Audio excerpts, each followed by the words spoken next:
Today is December 25th, 2020, and the time has finally come that I'm going to show you how to make any ATV box a Linq box. Some require a little more work than others, but for the most part it's pretty simple. So you can make pretty much any box, ATV box, and some accessories a Linq. So the first thing you're going to want to do is you need to go through and take off the rack. There are little bolts, nuts and bolts that put that on. To make it easier, I'll tell you exactly what we're dealing with. So the nut underneath is a 10 millimeter, and then the Torx bit you need is, boy, this thing doesn't tell me what size. A Torx bit, because I don't know what size.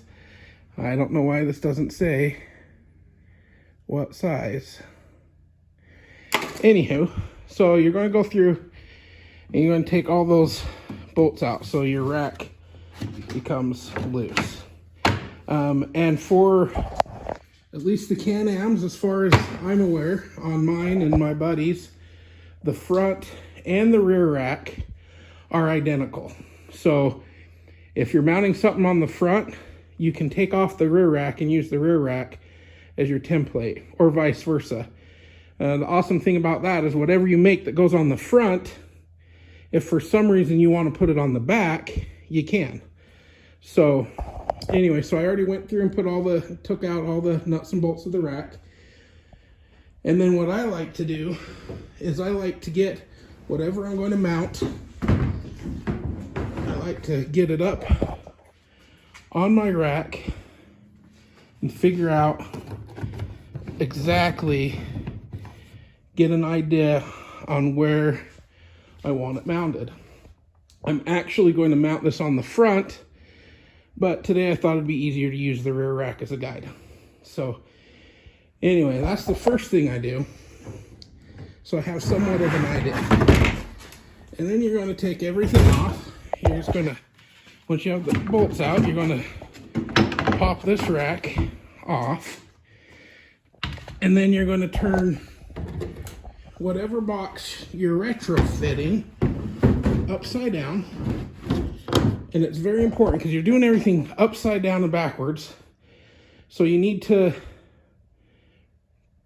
check, double check, and triple check that you're doing is what you want, because it's easy to drill more holes, but it's not so easy to fill them in. So you flip the box upside down, and you flip that rack upside down. One thing you might want to do, that I kind of skipped a step, is you might want to observe, like on this box, if I open it up, forgive me, you need two hands. This happens to be a more complicated box to mount because it is 2 layers thick. So there's an airspace. Then we have all these things in the way. You know, preferably we don't want our Linq system to land on this. And the only reason why is because this is double walled and these are thick, is it makes this part too thick for the Linq system. Where if we get out here, we can heat it, mold it, and force it to be the right thickness because there's an air gap between these 2 layers. So keep that in mind when you're marking things out. I already have a good idea where everything's at.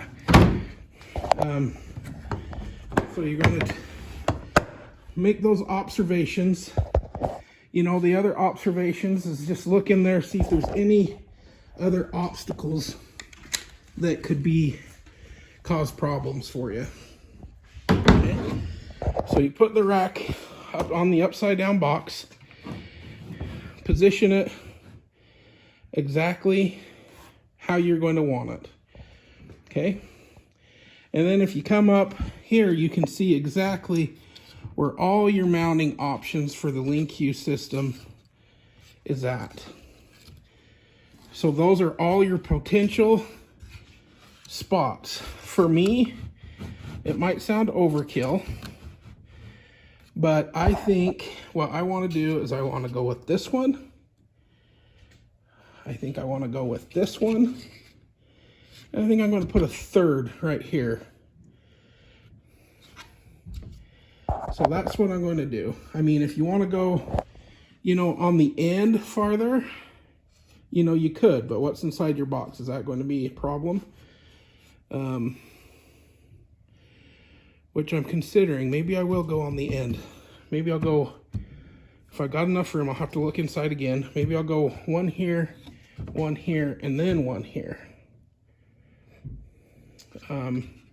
Anyway, so you find exactly what you want, and then you're going to very carefully, once you pick your holes, you're going to get some kind of marking, something you can mark with, and you're going to find the exact center and mark the exact center, as close to it as you can get.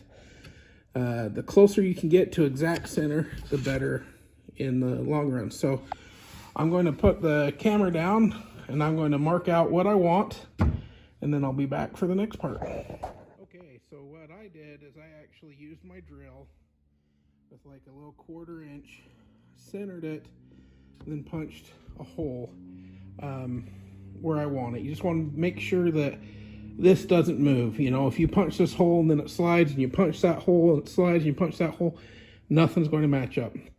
So make sure you tape it, clamp it, something so it does not move to punch any of the holes or mark it. Okay. And then after I drill the holes, before I get hog wild, because little holes like that are easier to fix than 2-inch holes, I just come check. Yeah, I like that hole. No obstruction. That hole might be a little close, but I think we're fine. Right there. And then the same over there. I like it. I think that'll be awesome. It's 3 inches. I think you'd want to be maybe 3, if they have a 3 1/8 or 3 1/4, that would be the size that you'd want to go, because 3 inches is a little too small, but I'll just make it bigger, bigger with a razor knife or something.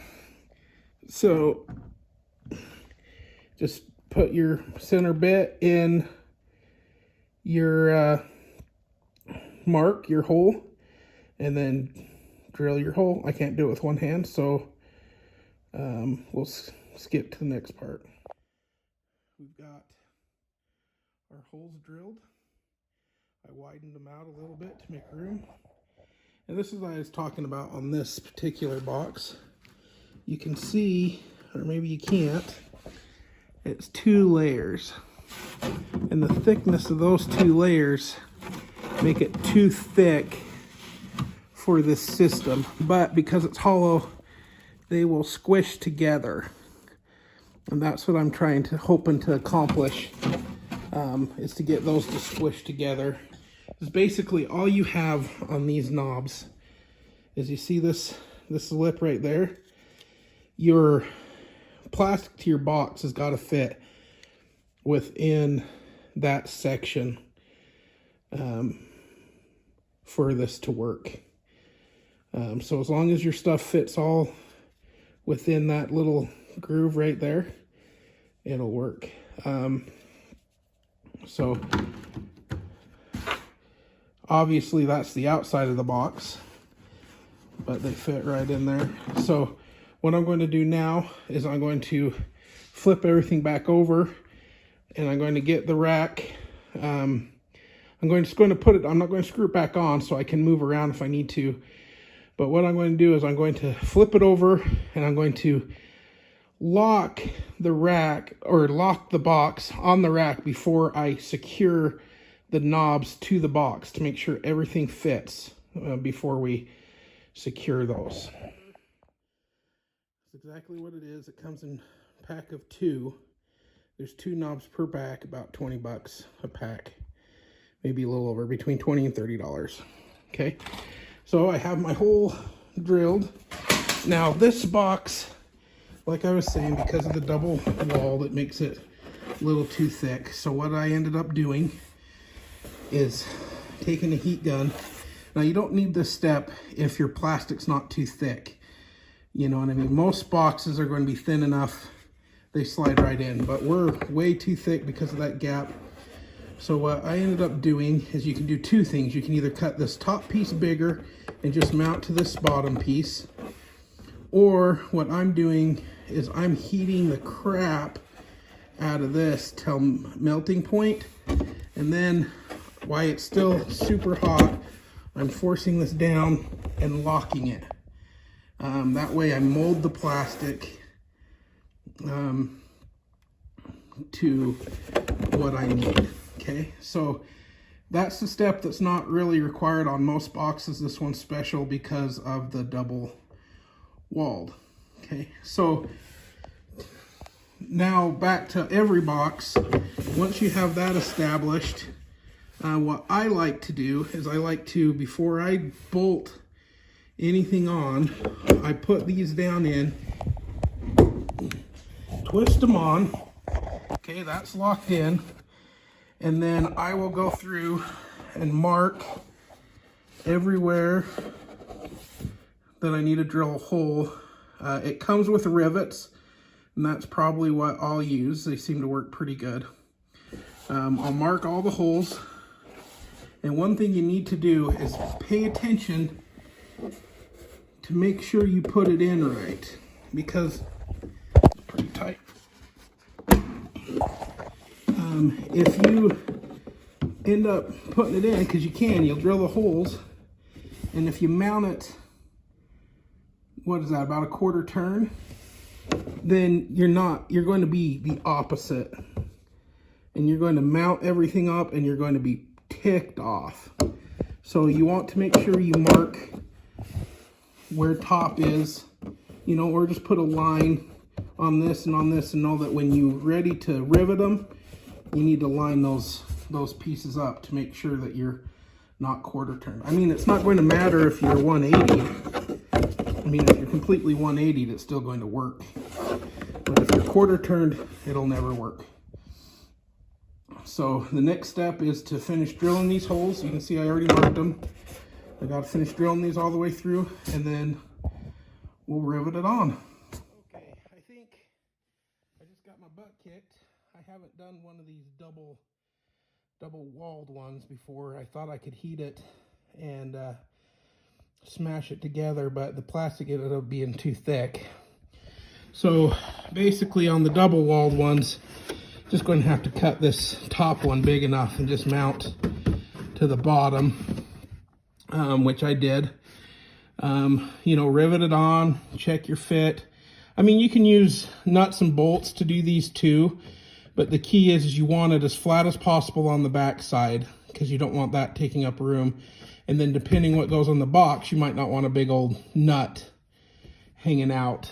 So what I do is I actually put these rivets in upside down, like that. And I do that to try to make as low profile, because if this sticks up, you're not going to get it locked down. And that's the problem I was having, is that two walled plus the rivet, it just made it too thick to get it snapped down properly. But that's what it'll look like on the back side. Got a little close there, but that no biggie. So there you have it. Steps are pretty much the same for any box. You just take your rack off, position it on your box, mark your spots, drill a pilot hole, about 3 3.25 hole saw, drill your hole, mount your bracket, and you're good to go. And just for the sake of argument, because I've had this argument before, especially on these 2-ups, people think this back rack is smaller than the front rack. But let's just take a look here real quick. There you have it, folks. Exactly the same size as the front and back. And I know they do that on purpose because it's easier just to make one size rack than two different ones. So there's the rod box mounted to the front. No straps to get in the way. Really secure. Open her up. Lay it back. And there we go. Holds 6 rods. My 6th one doesn't quite fit. But there you go. Nice and easy. Make any box a Linq box.